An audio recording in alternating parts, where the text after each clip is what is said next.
자, 우리 옆 사람 한번 인사할까요? 하나님은 당신을 사랑하십니다. 하나님은 성도님을 사랑하십니다. 자, 3월이 시작되면서 그렇게 추웠던 세상이 찬바람이 좀 물러가면서 따스한 봄 기운이 좀 제법 느껴지기 시작했습니다. 이제 곧 앙상했던 나무마다 새싹들이 움트기 시작할 것이고 여기저기 생명의 기운들이 이제 품어낼 것입니다. 봄이 오면 자연이 새롭게 소생되듯이 사람의 마음도 그런 것 같아요. 세상이 봄이 시작되면서 뭔가 활기를 찾는 것처럼 우리 사람들의 마음도 생각도 그렇게 생기가 돌기 시작합니다.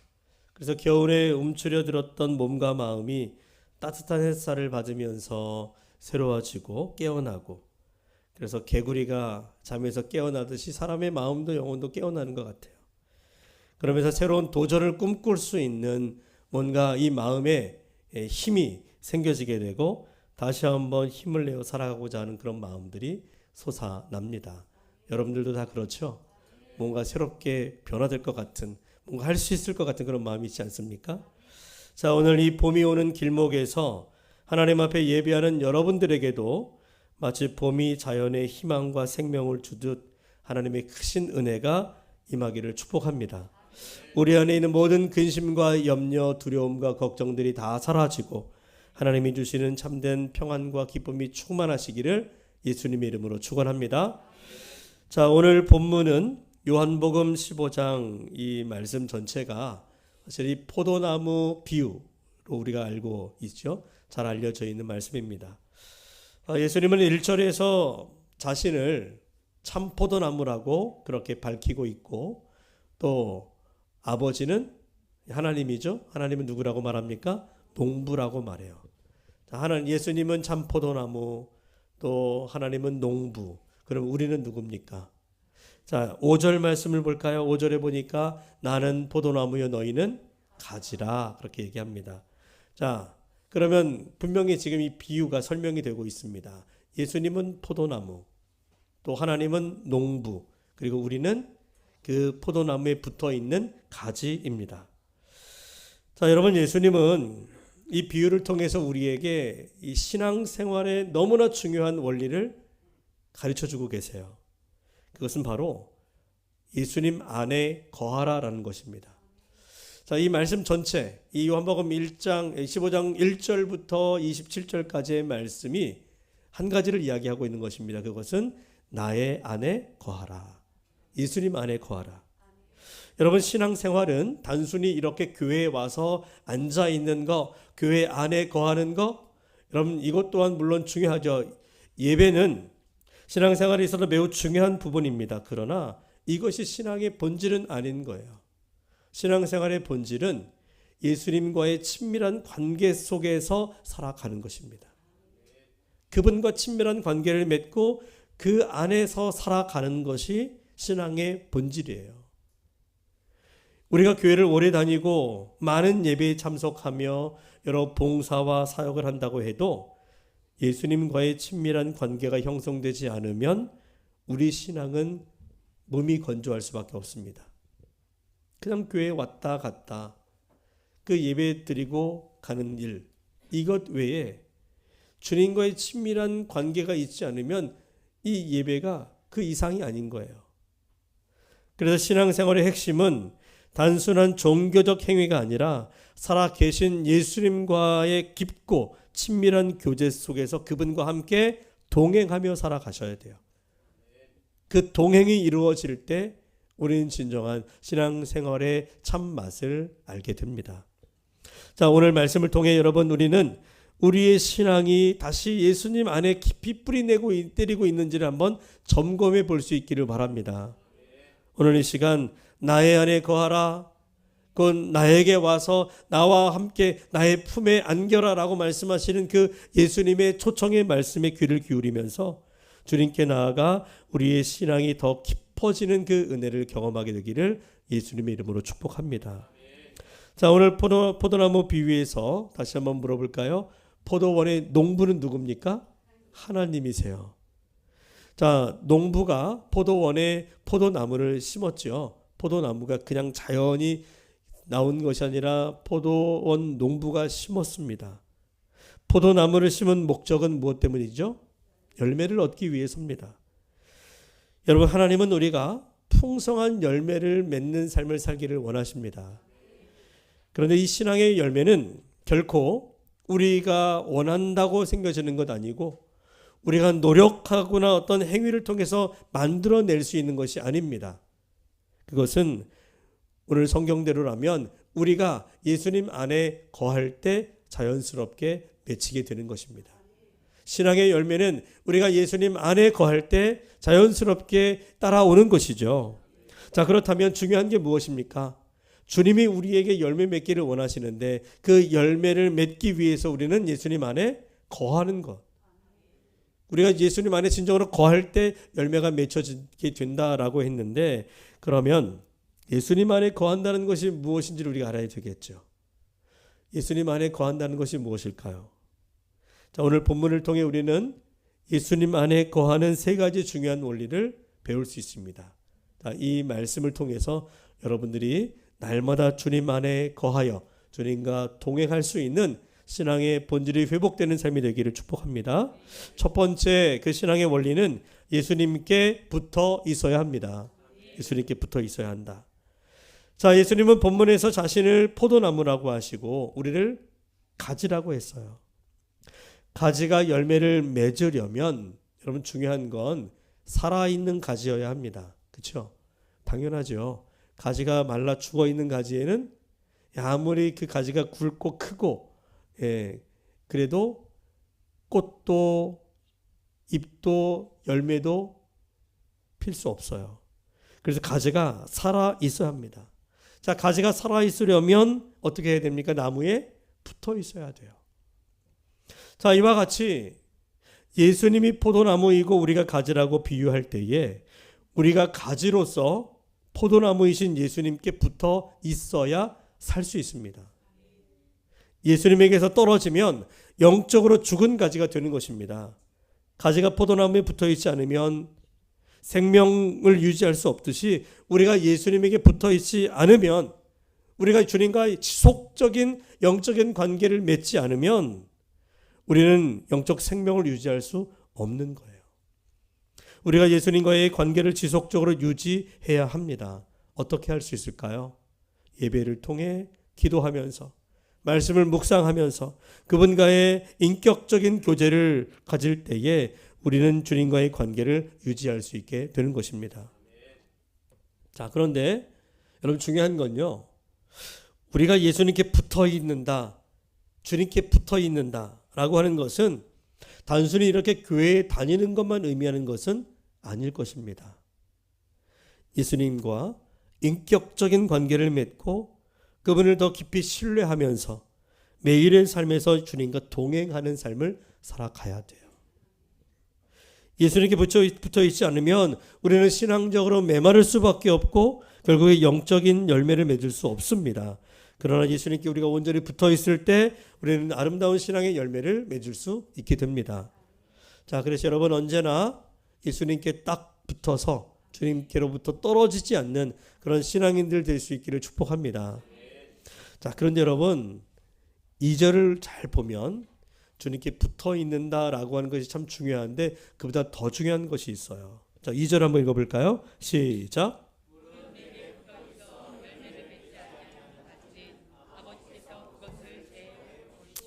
자, 말씀을 잘 보면 무릇 내게 붙어 있어 라고 했는데 가지가 포도나무에 붙어 있기는 합니다. 그런데 붙어 있기는 하지만 열매를 맺지 아니하는 경우도 있다는 거예요. 무릇 내게 붙어 있어. 그런데 열매를 맺지 아니하는 가지는 어떻게 한다고요? 아버지께서 제거하신다. 나무에 포도나무에 가지가 붙어 있기는 하는데 붙어 있지만 열매가 달리지 않는다. 그러면 그 나무는 살아있는 나무 가지이지만 그 열매 맺지 않는 가지를 농부가 어떻게 한다고요? 제거한다는 거예요.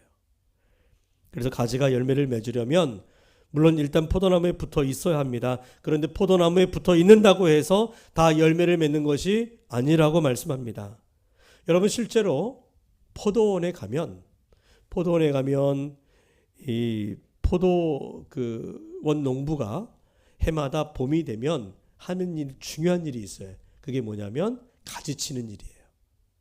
그냥 대충 이렇게 보기 좋게 잘라내는 게 아니라 아주 밑둥까지 다 잘라내요.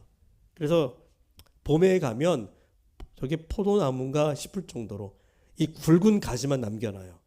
그리고 가느다란 가지들은 다 잘라냅니다. 그렇게 하는 이유는 포도나무의 건강한 성장과 좋은 열매를 맺게 하기 위해서라는 거예요. 이건 반드시 필요한 아주 매우 중요한 작업 과정입니다. 왜 그러냐면 포도나무의 특징 가운데 한 가지가 뭐냐면요. 이 한 번 열매가 달렸던 가지에는 열매가 다시 달리지 않는데요. 이 가지에 열매가 오래 이 가지에 포도 열매가 달렸으면 내년에 가면 그 가지에서 열매가 달리지 않아요. 또 다른 가지가 나와서 그 새로 나온 가지에서 열매가 달린다는 거예요. 이해가 되십니까? 그러니까 아무리 튼튼해 보이는 가지라 할지라도 야 여기에서 많은 열매가 달리겠다 그래서 내버려 두면 거기에 열매가 달리지 않는다는 거예요. 잎만 무성하게 피지 열매가 없습니다. 그래서 농부는 작년에 나온 가지들은 다 대부분 잘라줍니다. 그리고 거기서 새로 나온 가지에서 열매가 달리도록 그걸 잘 관리해 준다는 거예요. 이 포도원에 관한 이야기가 우리는 좀 생소할 수 있지만 이스라엘 사람들, 그 당시의 사람들은 늘 포도원에서 일을 하고 늘 그렇게 생활 속에서 보는 일이기 때문에 그 이야기가, 그 비유가 금방 이해가 됐을 겁니다. 자, 이것을 우리 신앙생활에 한번 접목시켜 생각해 본다면 여러분 우리가 예수를 믿고 따르고 생활하는 이 신앙생활하는 것이 물론 곧 예수님께 붙어 있는 거죠. 우리가 예수를 믿고 예배하며 신앙생활하는 이런 것들이 주님께 붙어 있는 것입니다. 그러나 그렇게 신앙생활하면서 시간이 지나면 지날수록 예수님께 붙어 있는 동안에 때때로 우리는 그냥 붙어 있기만 하지 이것으로 만족하는 거예요. 내가 교회 다니고 예배 드리고 하는 것으로 내가 신앙생활하다 믿는다라고 생각하지 그냥 붙어 있기만 하는 것이지 열매가 없는 신앙생활하는 경우들이 대부분입니다. 그냥 교회만 왔다 갔다 하는 신앙. 예수를 믿고 따른다고 하지만 열매가 없는 신앙은 여기서 열매라고 하는 것은 주님이 원하시는 것이죠. 주님이 원하시는 신앙의 모습들. 그런 열매가 없는 신앙은 포도나무에 붙어 있으나 열매 맺지 않는 가지와 동일한 것이에요. 그런 가지는 어떻게 하신다고 합니까?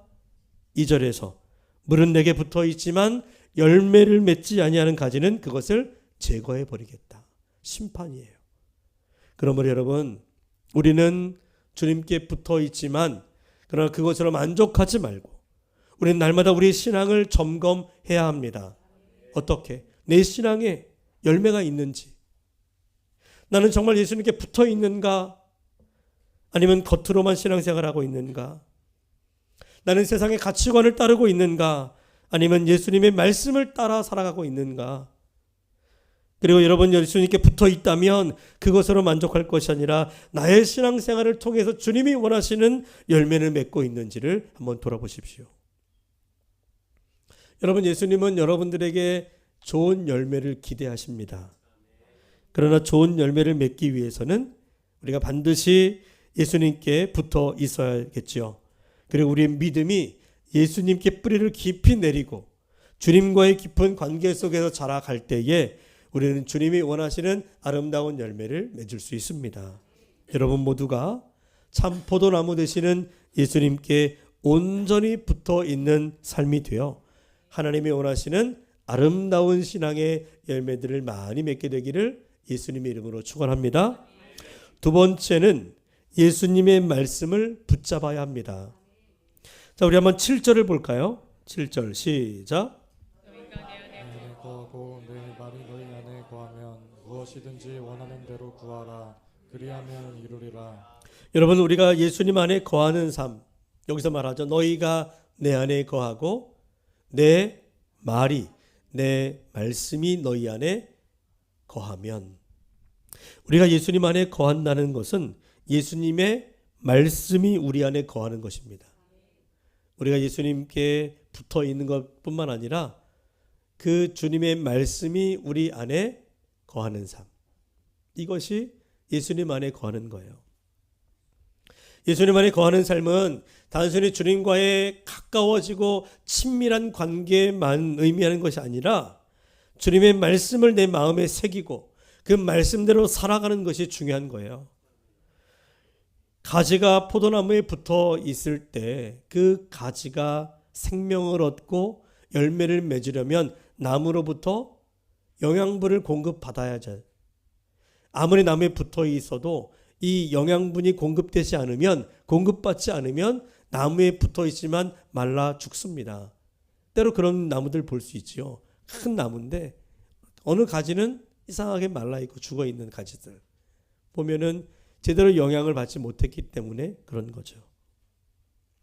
나무에 붙어 있으나 영양분을 공급받지 못하면 죽는 것처럼 우리가 예수님께 붙어 있으면서 끊임없이 주님의 말씀을 듣고 주님과 깊은 영적 교제를 나눌 때 우리 영혼이 자라게 되고 건강해지고 우리의 삶이 풍성해지게 되는 것입니다.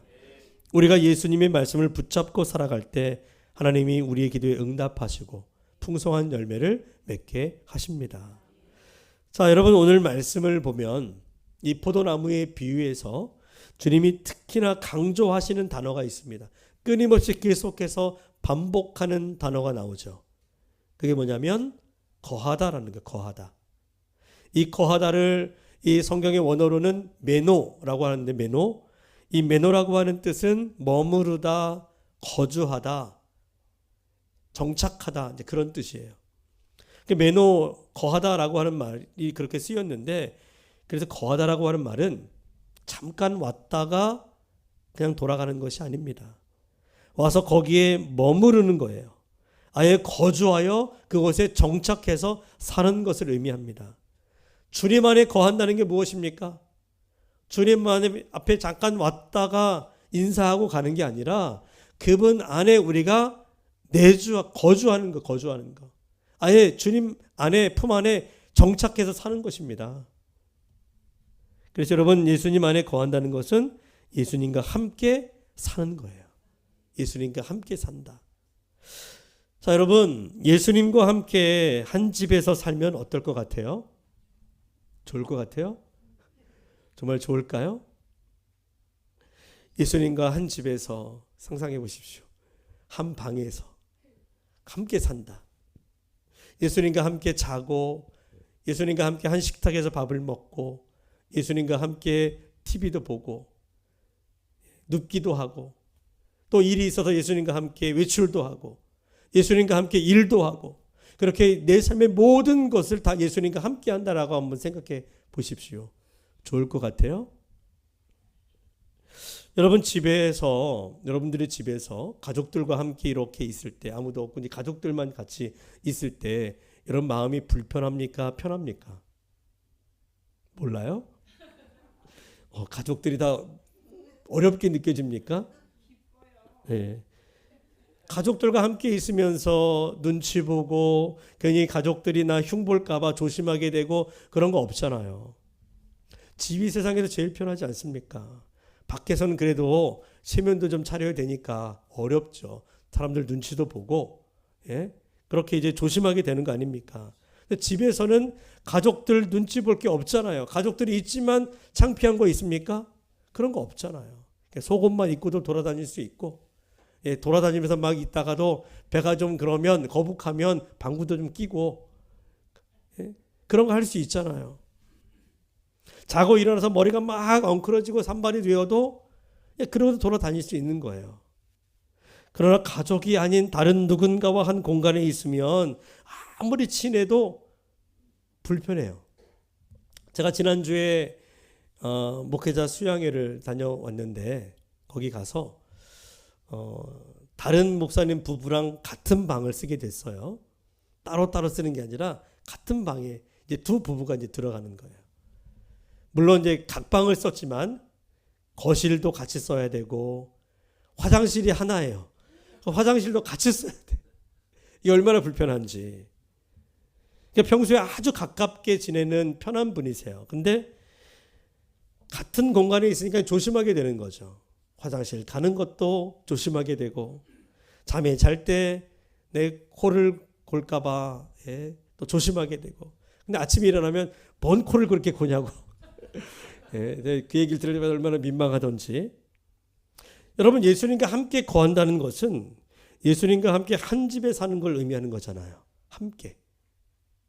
그렇다면 예수님과 한 집에 산다는 거 어떤 걸까요? 여러분, 그 느낌 아십니까? 지금 여러분들이 예수님과 함께 살고 있는 거잖아요. 그게 뭘까요? 예수님을 가족처럼 생각하고, 그래서 편하게 생각하고, 눈치도 보지 않고 내가 하고 싶은 대로 막 하는 것이 예수님과 함께 사는 것입니까? 아닙니다. 여러분, 지킬 것은 지키고 그분이 늘 내 옆에 계시다는 것을 의식하고 살아야 돼요.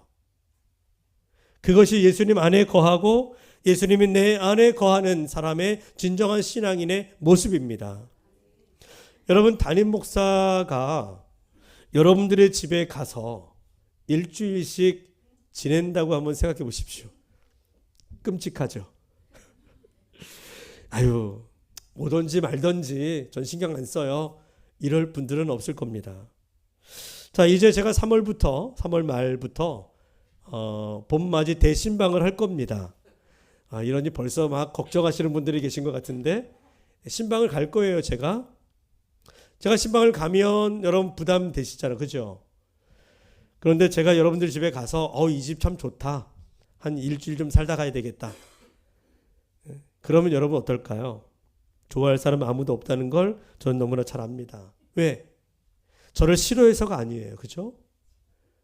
여러분들이 저를 좋아하고 저를 사랑하시지만 제가 여러분들의 집에 같이 있는 거는 좀 부담이 된다는 거죠. 일주일이 아니라 하루만 있는 것도 싫고 1시간 같이 있는 것도 부담이 될 텐데. 자, 그렇다면 여러분, 예수님은 어떨까요? 예수님. 지금 여러분들은 예수님이랑 같이 사는 거 맞지요? 맞아요? 틀려요? 여러분 안 계신 것 같아요? 여러분들이 예수님과 함께 산다, 예수님이 여러분 안에 거하고 여러분들이 주님 안에 거한다라고 한다는 것을 여러분들이 믿고 그런 삶을 원한다면, 사실 여러분 담임 목사보다 더 어려워야 해야 되는 분이 누구예요? 예수님이죠. 담임 목사는 눈에 보이니까 어렵고 예수님은 안 보이니까 안 어려운 게 아니라, 사실은 저보다 더 높으신 분, 더 권위 있는 분, 그분이 더 어려워야 합니다. 그런데도 그분이 여러분과 함께 거하시는데 전혀 부담이 없고 전혀 행동에 제약이 없고 전혀 신앙인다운 삶을 살지 않는다면 그건 예수님 안에 거하는 삶이 아닐지도 몰라요. 여러분, 예수님은 교회에만 계신 분이고 교회에 올 때만 그분을 만날 수 있고 집으로 돌아갈 때는 나 혼자 가고 그 집에는 나 혼자만 사는 것이 아닙니다. 그렇게 해서도 안 돼요. 여러분들의 삶에서 예수님이 불청객이 되어서는 안 됩니다.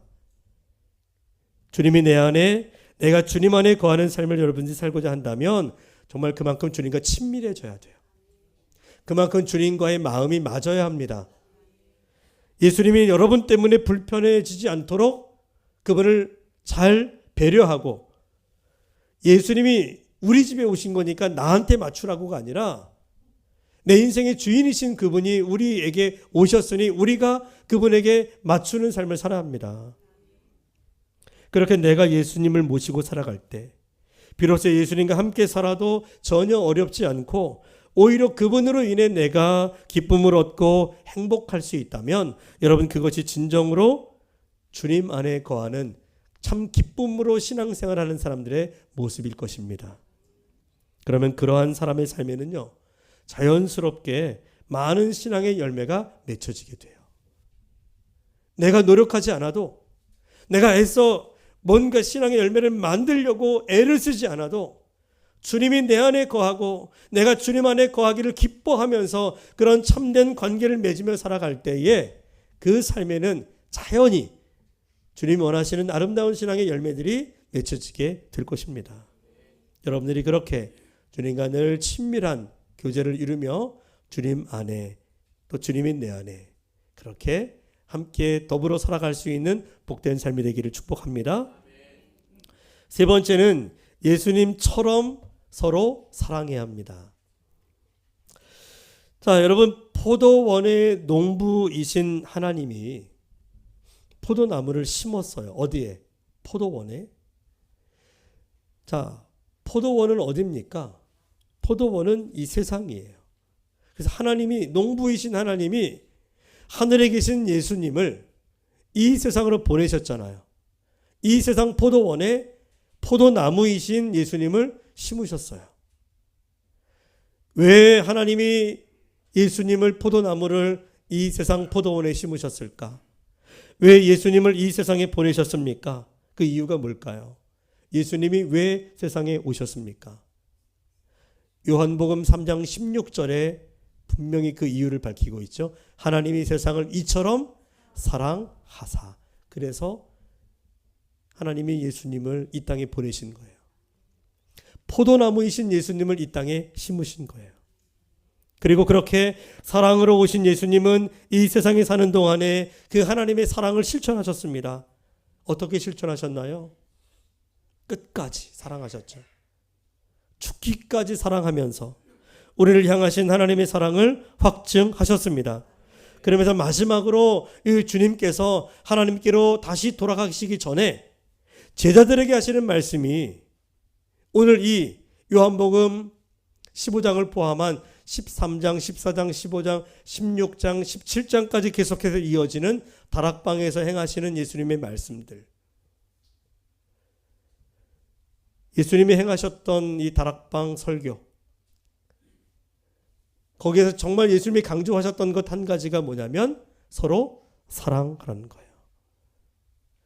자, 예수님은 12절에서 이렇게 말합니다. 내 계명은 곧 내가 너희를 사랑한 것 같이 너희도 서로 사랑하라 하는 이것이니라. 또다시 말씀하고 있죠. 여러분 기억하십니까? 제가 지난주에도 이 말씀을 드렸잖아요. 예수님이 새 계명을 우리에게 말씀하셨는데 그 새 계명이 뭐라고요? 서로 사랑입니다. 서로 사랑. 그런데 오늘 또다시 결국 이 말씀이에요. 여러분 계속해서 반복한다는 것은 무엇을 의미합니까? 중요하다는 거예요. 너무 중요하다는 거죠.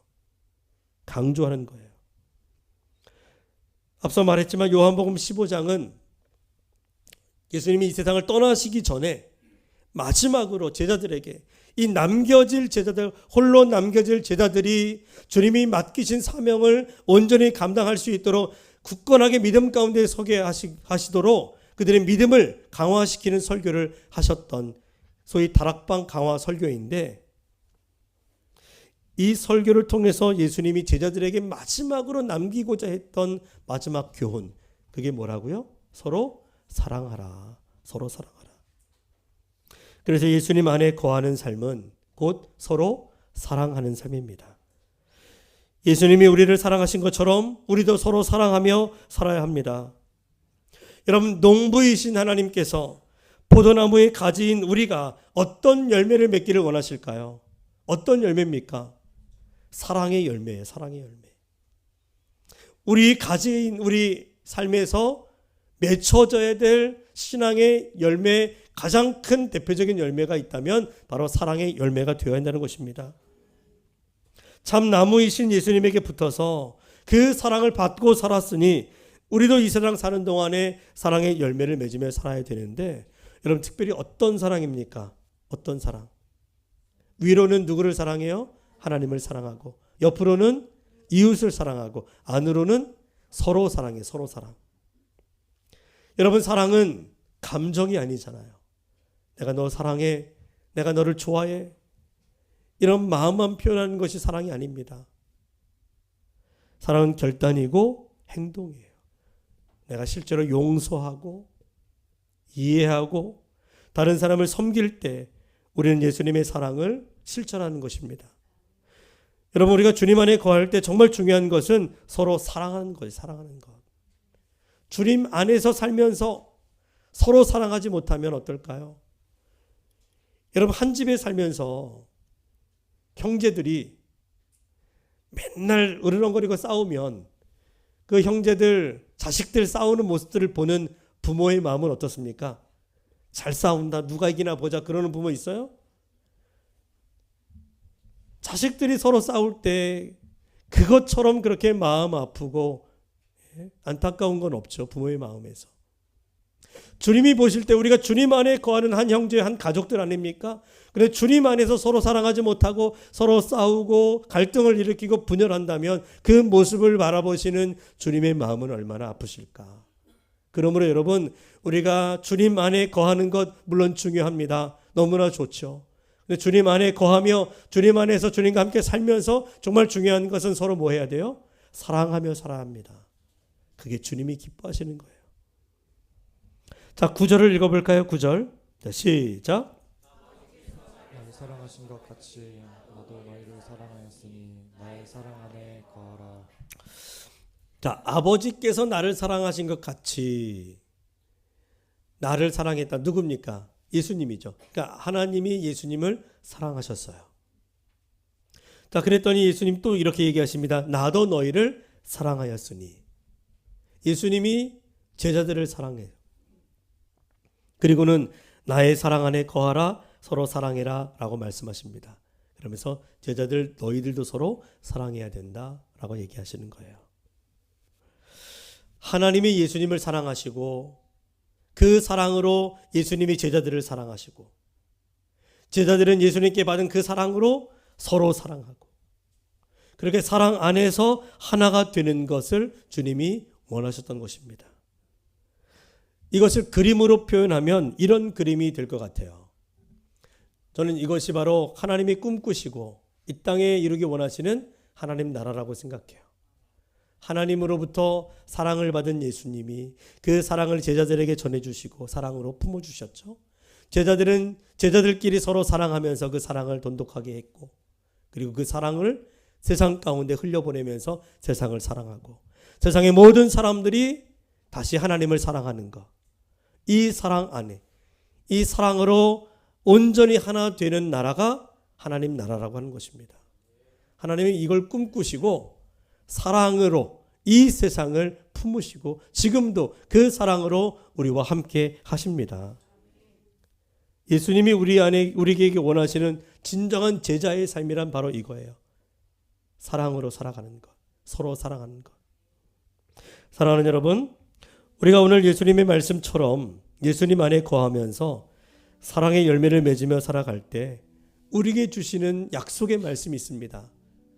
자, 우리 한번 7절을 다시 한번 읽어볼까요? 7절 시작. 너희가 내 안에 거하고 내 말이 너희 안에 거하면 무엇이든지 원하는 대로 구하라. 그리하면 이루리라. 너희가 내 안에 거하고 내 말이 너희 안에 거하면 무엇이든지 원하는 대로 구하라. 그리하면 이루리라. 무엇이든지 원하는 것이 있으면 내게 구해라. 그리하면 이루어 주겠다. 눈이 번쩍 뜨이죠. 귀가 번쩍 뜨이죠. 무엇이든지 원하는 대로 이루어 주신다. 그런데 여기에는 조건이 있습니다. 그 약속이 이루어지는 데는 조건이 있어요. 뭐냐면 예수님 안에 거하는 것입니다. 그분의 말씀을 붙잡고 사는 거예요. 주님의 사랑을 본받아 우리도 서로 사랑하며 사는 것입니다. 그렇게 주님 안에 거할 때 우리의 모든 기도는 응답될 것이고 무엇이든지 원하는 대로 이루어지는 삶을 살아가게 될 것입니다. 내가 하는 것이 아니라 내 안에 나와 함께 하시는 성령님이 일하시기 때문에 가능해요. 사랑하는 성도 여러분, 예수님 안에 거하는 삶이야말로 진정한 신앙의 삶입니다. 예수님과의 깊은 관계 속에서 여러분의 삶이 날마다 영적으로 성장하시고 풍성한 열매를 맺게 되시기 바랍니다. 예수님께 언제나 붙어 있어서 주님의 말씀을 붙잡고 서로 사랑을 실천할 때 우리는 그 참된 믿음의 길 걸어가게 될 것입니다.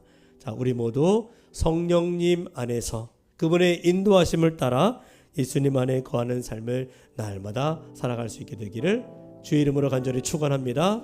자, 찬양하고 기도하겠습니다.